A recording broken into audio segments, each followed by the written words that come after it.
Hey, Hound Dogs, I'm David Hankins, I'm Paul Hankins. and you're on the air with Power Squared. Tonight, our guest is David Lucarelli. Got that right? That's right. You got it. Okay.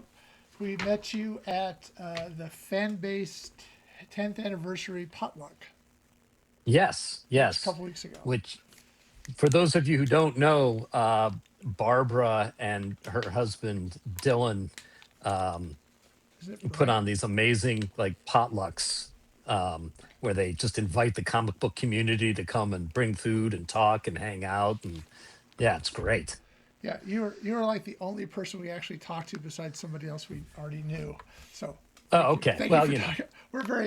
We're a huge bunch of introverts in my family. So yeah. Well, comic book people tend to be kind of shy, so yeah, it seems like a lot of people know you. So is your only connection is that you just go to the potlucks, or do you have any other connection with fan base?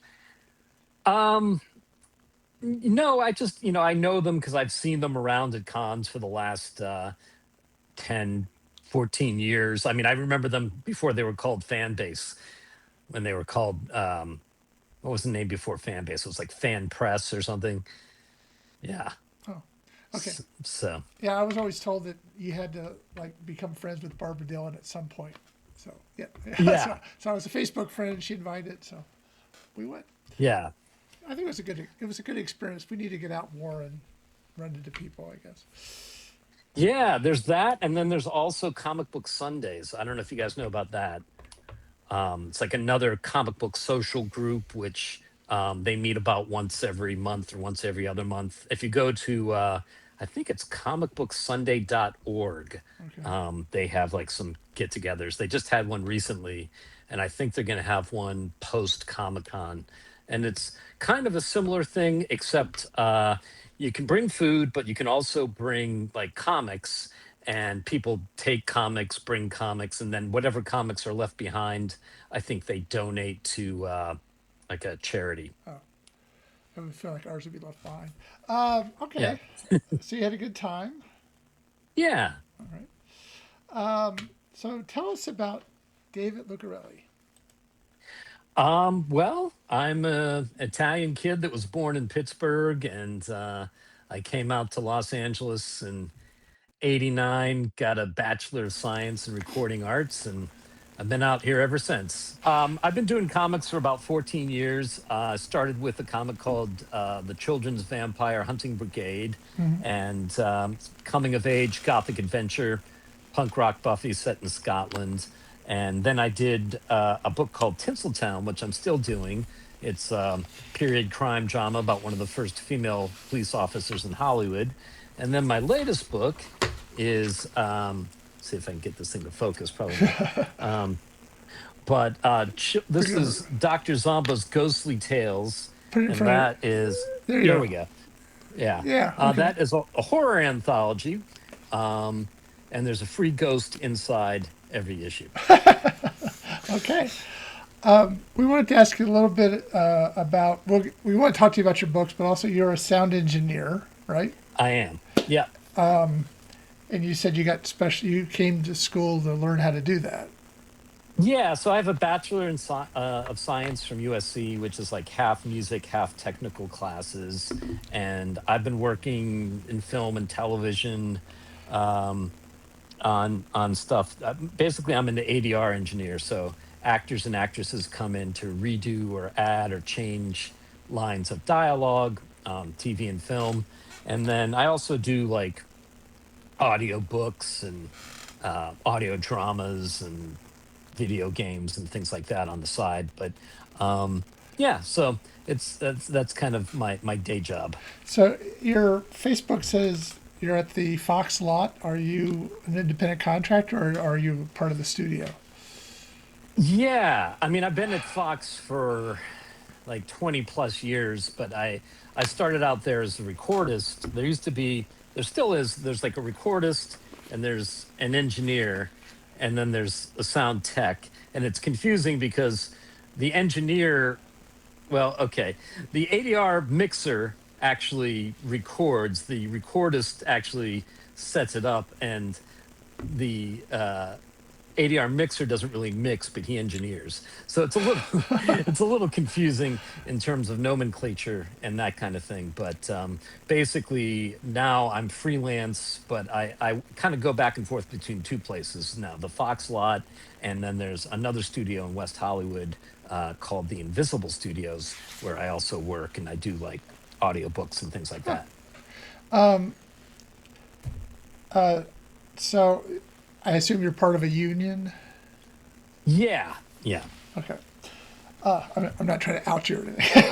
No, But no, I was just no. curious. I assume there's a union for that. You have like over 400. You have 400 credits on IMDb.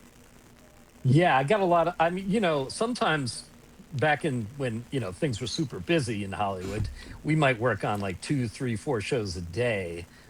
And there's a lot of shows I worked on that aren't necessarily on IMDb, but some of the bigger shows I've worked on over the years, like I've been working on The Simpsons for like 20 plus years. Um, I worked on some Marvel movies. I worked on a couple Star Wars movies like The Force Awakens and Rogue One. Um, some of my favorite things I worked on were like I worked on Fight Club. That's probably my favorite movie that I worked on. Okay. Yeah. So for somebody that doesn't know, what is ADR? Okay. So it stands for either automated dialogue recording or automatic dialogue recording, which is also kind of confusing because it's not really automatic or automated. But basically, an actor or actress comes in and they stand before a podium and they're mic'd usually a couple different ways, and they see themselves on screen and they hear three beeps, in a certain rhythm, and then where the fourth imaginary beep would fall, hopefully they speak in time with the image that they see of themselves on the screen. And the reason why they would do that could be anything from maybe the scene was shot uh, and there's noise on the track that they can't get rid of, or they want to change the dialogue, or they want to adjust the performance. Um, they did a test screening of the film and nobody can follow it, so they want to put some additional dialogue in the back of somebody's head to try to explain it better. There's all kinds of reasons why one might do that. So, So That's how they record anime dubs. The ADR thing oh, yeah. with the beep. have you ever worked on any anime dubs? No, I've worked on like a bunch of animation stuff for like Blue Sky, and like the Peanuts movie, and actually, I just did a Netflix film that's an animated thing, but I think I had to sign an NDA for that, so Okay. I can't mention That's that one okay. yet. That's all right. So do you have any memorable experiences working with somebody? Yeah, yeah. I mean, most of the people that we work for are very nice, and Brad Pitt, working with him on Fight Club and a few other things since then. He's a super cool guy. He's very very personable, and kind of like the cool older brother or uncle, you wish you always had. Like Yeah. we actually, in addition to working on the movie Fight Club, we also did the DVD commentary, and he came in and he made everybody margaritas, which is nice. Yeah. Just a super sweet, super nice guy. I remember the first time I worked with him, he came into the room, and for whatever reason, it was me and a bunch of women in the room. And he looks at me and goes, "Now, you, I think I've worked with before." And I go, "No, this is my first time working with you." And he goes, "Must be your sexual presence." You know, It's a nice way of introducing yourself. yeah, yeah. So he's funny like that. He's got a great sense of humor. Anybody else you want to? Who else have I? Well, I mean, it's fascinating working with the guys on The Simpsons because they're just so talented, and everybody on that show's been uh, working on it for so long. You think that they'd be bored of it or just phoning it in or whatever, but everybody uh, puts in 100% from the writers to the producers to the voice talent, and a guy like Hank Azaria who can just do entire scenes where it's one character talking to another, and if you close your eyes, it sounds like three, four people having a conversation. And then I overheard him talking about he likes guys, admires guys like Mel Blanc, who could do Daffy imitating Bugs, talking to Bugs imitating Daffy, and you always knew who was who and what was what, you Yeah, know. yeah, that's pretty good. So we okay, we have you on the show to talk about your comic books. Sure. And how did you get involved with doing a comic? Well, I've always been into comics. I never really stopped reading them. I was in the generation that grew up with, yeah, First Comics and The Rocketeer and Grimjack and American Flag. And I've always been a big fan of Alan Moore pre 9/11. And Frank Miller pre 9/11 and Alan Moore and Neil Gaiman and Robert Kirkman and all those guys. So I originally came out to LA wanting to be a rock star, but then I found myself married with a child, and I thought to myself, well, I don't want to die not having made any comics, you know. Yeah. Yeah. And my first comic was inspired because I went down the rabbit hole of the internet one night and I came across this thing called the Gorbals Vampire Incident, Right. where in Scotland in the 50s, hundreds of Sorry. school kids went looking for a vampire in this one cemetery. And it was considered mass hysteria. They actually blamed it on comic books at the time. And I thought to myself, well, what if some of those kids found what they were looking for, and formed the brigade? And the cool thing is, I got to go over to Glasgow as a guest at Glasgow Comic Con a couple times and see the area, the cemetery where it took place, and some of the things we saw and people we met, we got to incorporate into the second and third graphic novel. Oh, that's cool. Your second book was Tinseltown. Yeah. It's about as you mentioned, it's about a female cop at Utopia Studios, which I think is kind of universal. Yeah. Tell us about the book, and it was first printed in 2019. Yeah. So, in real life, my mother was a police officer, so it's kind of my tribute to her. But it's also inspired by some historical circumstances. 1917, Universal Studios, that era of silent movies, they had some of the first female police officers, and they were kind of a cross between security guards for the lot, and they were there to assist and amuse the tourists. But they also weren't above marching them in short skirts and parades and kind of exploiting them. So it was an interesting dichotomy. And I knew how hard it was for my mother to be a police officer in Pittsburgh in the 1980s. And I think it was the farther back you go, the harder it was for the first female police officers. Yeah. So we read your first issue before we did. Oh, okay. So it was very good. We liked it. Yeah. Oh, thank you. I like the line where there was like 100 police officers and 3 were women, and that was enough. They were Right. they weren't hired anymore. So, did you do any research on that about Universal and stuff? Oh yeah, yeah. I've done a lot of research, a lot of reading, and books about the early days of Hollywood, and plus with my day job, I've been on studio lots for the past couple decades, so I kind of understand that culture and what it's like to be on the lot. But yeah, everything from going to the police museum in Los Angeles to taking cultural tours and reading books about the time period and studying the history of it. The second Tinseltown graphic novel, Losing the Light, is kind of centered right before the United States joined the First World War. So, that is I had to do a lot more research about that. Yeah. But that's kind of more of a spy novel, graphic novel in some ways, because at the time there were terrorist attacks in the United States that were propagated by Germans, primarily in the East Coast, and in our book, some things happening on the left coast that aren't it's not a history book, but it is Right. inspired by some of the stuff that was going on that was kind of covered up at the time because basically the US was trying to delay their involvement in the First World War as long Right. as possible. So she's basically, I mean, she's a studio police person, but she's kind of a security guard, really, right?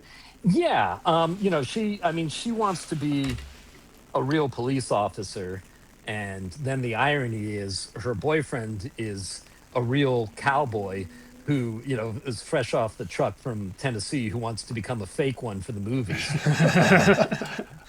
Yeah. But actually, in the third one, which I'm just starting to work on now, she's actually going to be joining the LAPD for Oh, real. cool.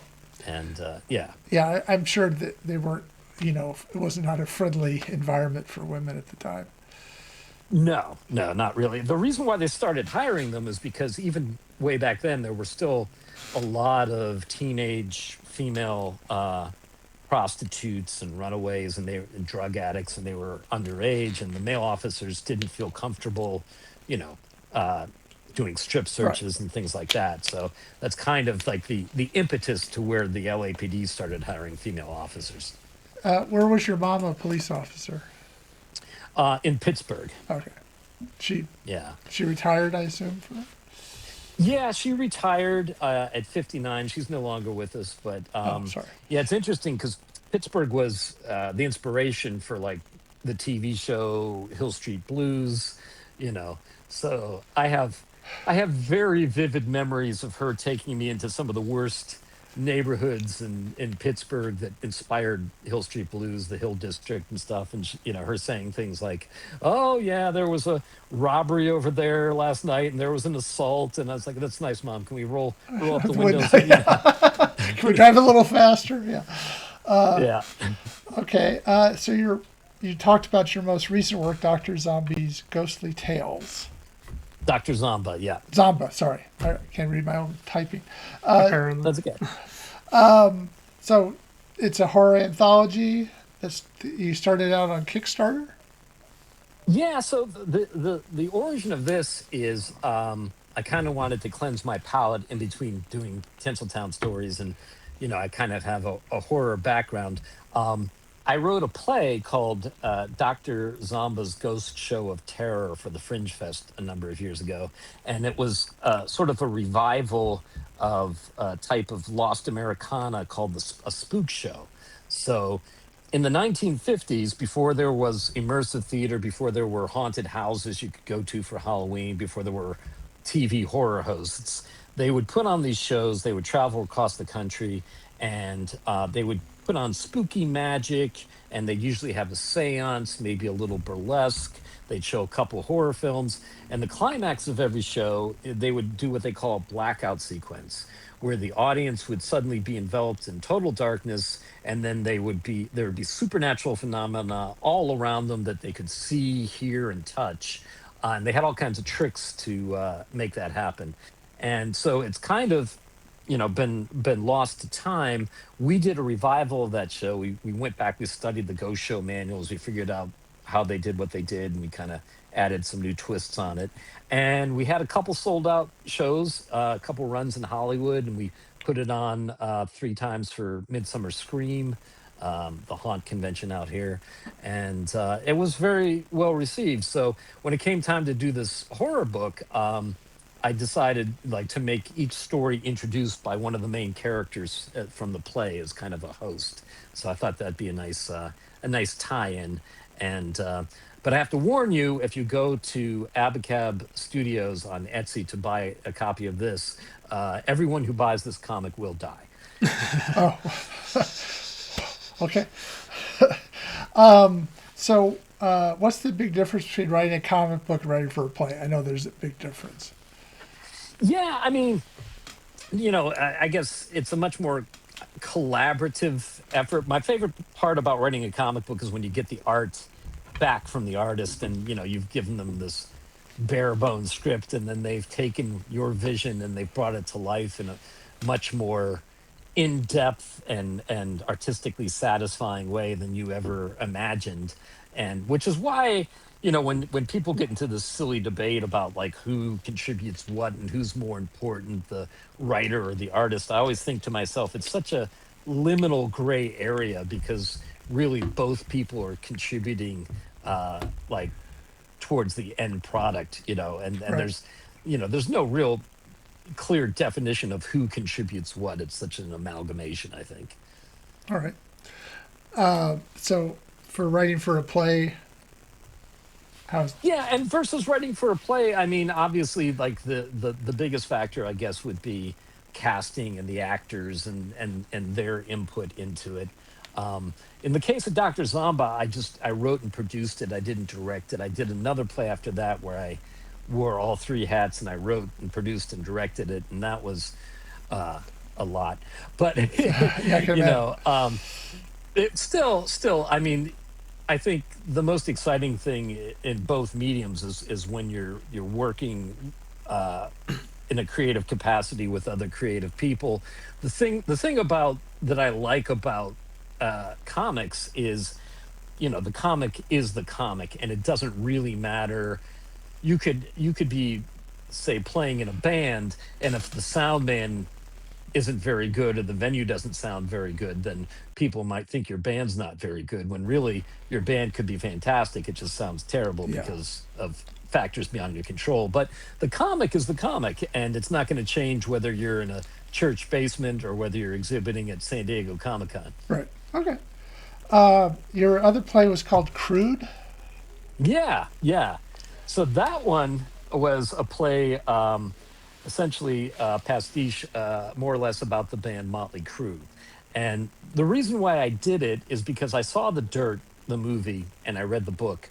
And I thought to myself, as a fan of this band, um, they covered a lot of stuff, but there was a lot of stuff that kind of got left on the cutting room floor.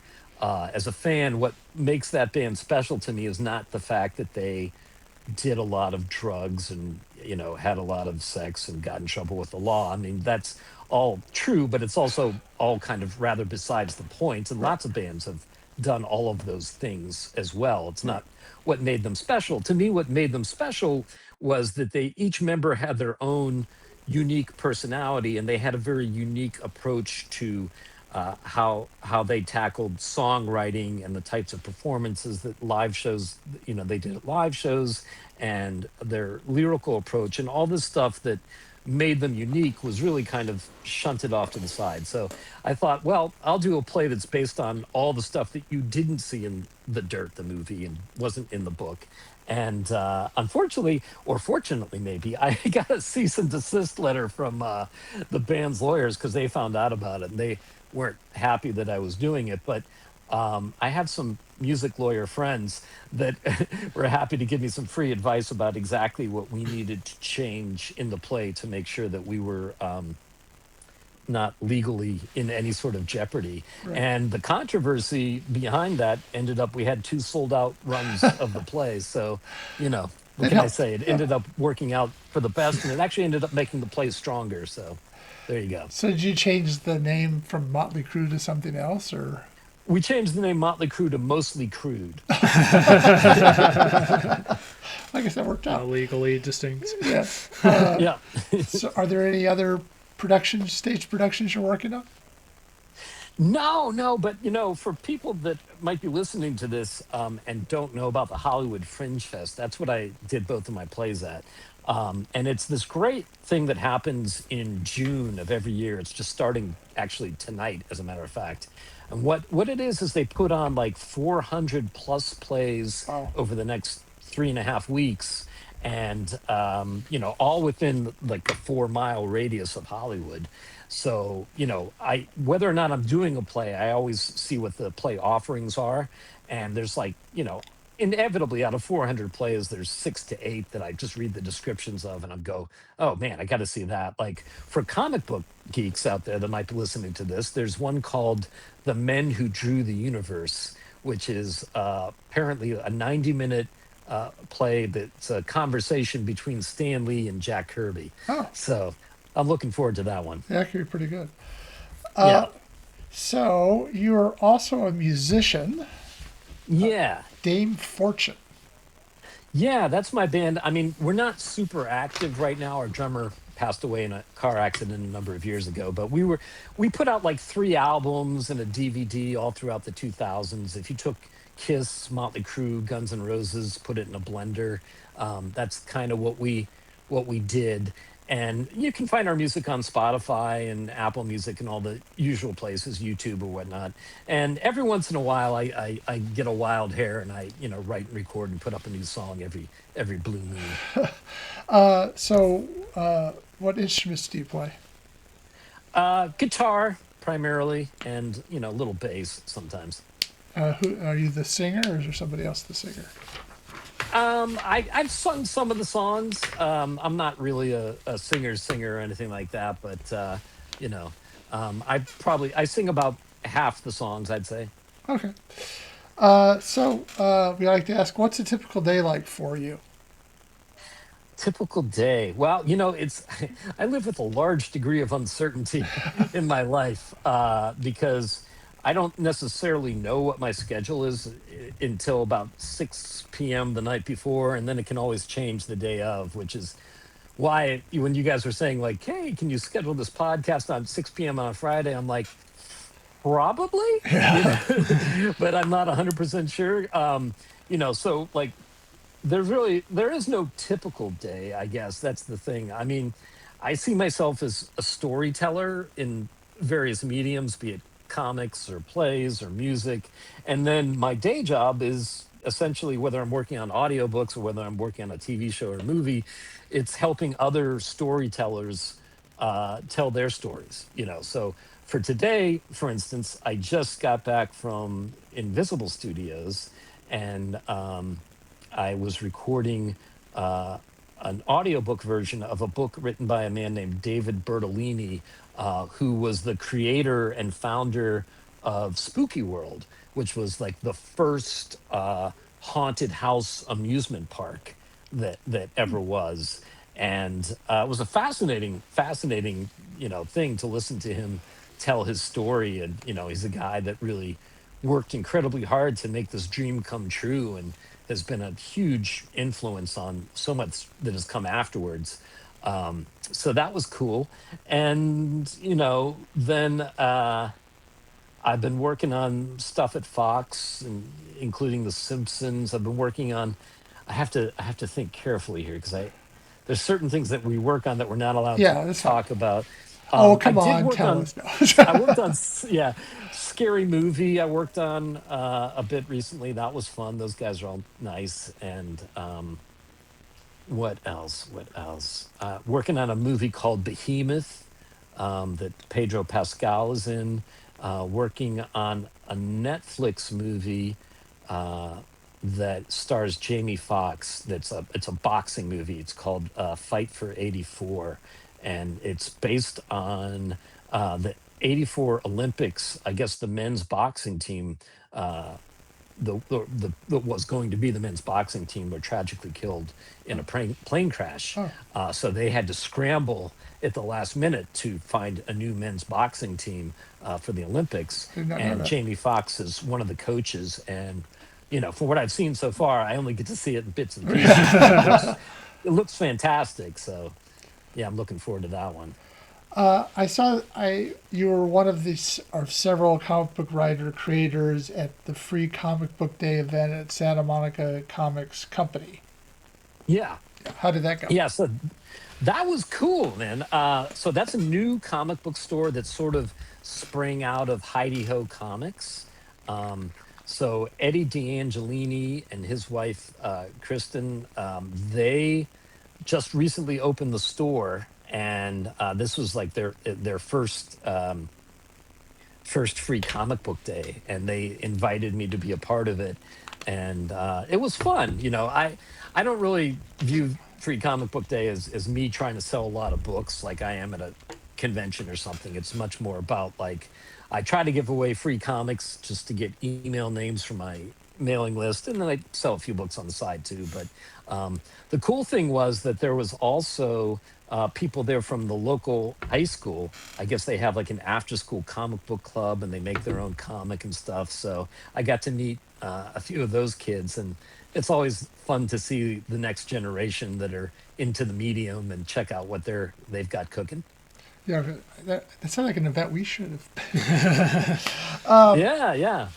I don't know how. I don't know.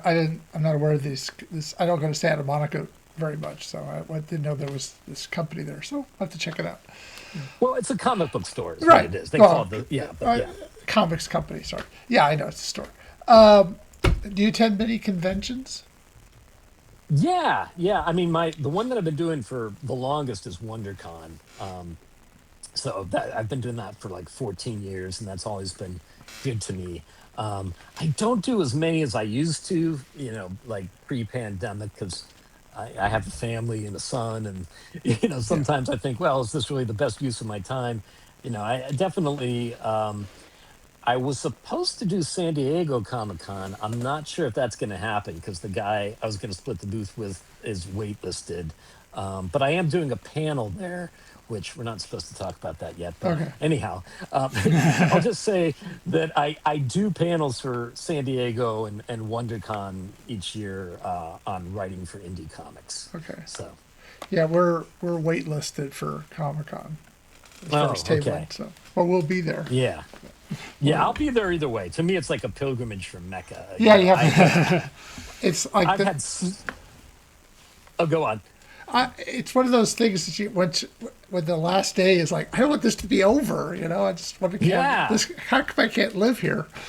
If it was I feel the exact same way, man. If it was a traveling circus, I would join it. Yeah, this is I what could I want just to be a do. part of it. Yeah, I know. I kind of like when I leave on Sunday, I don't want to look back because I know it's going to disappear like Brigadoon or something. Yeah, And, I want it to always be there. yeah. We've been going for like 19 years or something. Something like that. Yeah.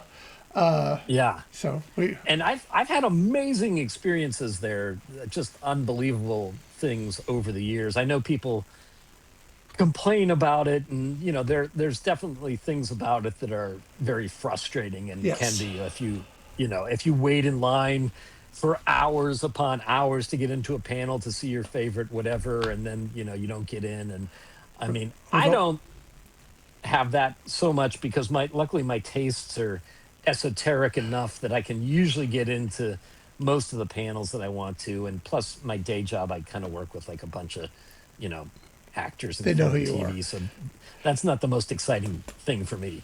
Yeah. Yeah, but yeah, no. It's the worst thing for me is the lotteries. Yeah. You might Oh get yeah. it, or you stand in line and you're still in a lottery. I don't know. But Oh, the otherwise, lotteries for like Funko or something like that. well, or just any lottery. Just in general. Yeah, it's kind of a. Okay. It's not. You don't know. You might not get it. It's sort of like Yeah. yeah, might not get a table. That kind of stuff. Gotcha. We ask our guests, have you read Power Squared, which is our book? And you can say, I haven't. Yeah. I haven't yet, all right. but I will now that I've met you guys. Well, we send our guest our PDF of the trades, so you can Oh, cool. read it. Yeah, I look forward to checking it out.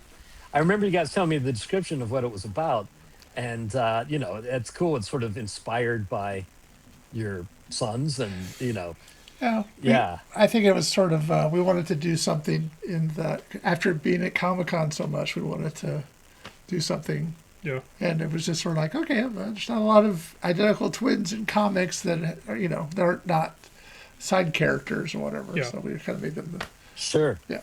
sure. No, I haven't done any superhero stuff, but I eventually there's a comic I want to get around to doing that's kind of based upon some of the things my son and I used to play together when he was a lot younger, and that I think would make like a good kind of all ages comic for little kids into superheroes. So if somebody wants to follow you, what's the best way to do that?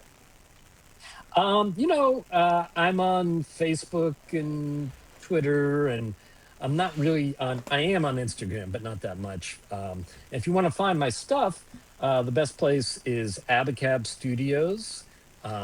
So if you just Google Abacab Studios, the website will come up, or you can just go straight to Etsy, Etsy.com, and search for Abacab Studios, and all my books are there. Basically, I sell them at cost, all autographed through Etsy. So, you know, there's some of my books are on Amazon as well, but there's something going on where like Amazon has decided that I don't have the right to sell my own book or something, So the easiest Yeah. thing is Abacab Studios at Etsy. Is Abacab your label or is that Yeah, well, that's public?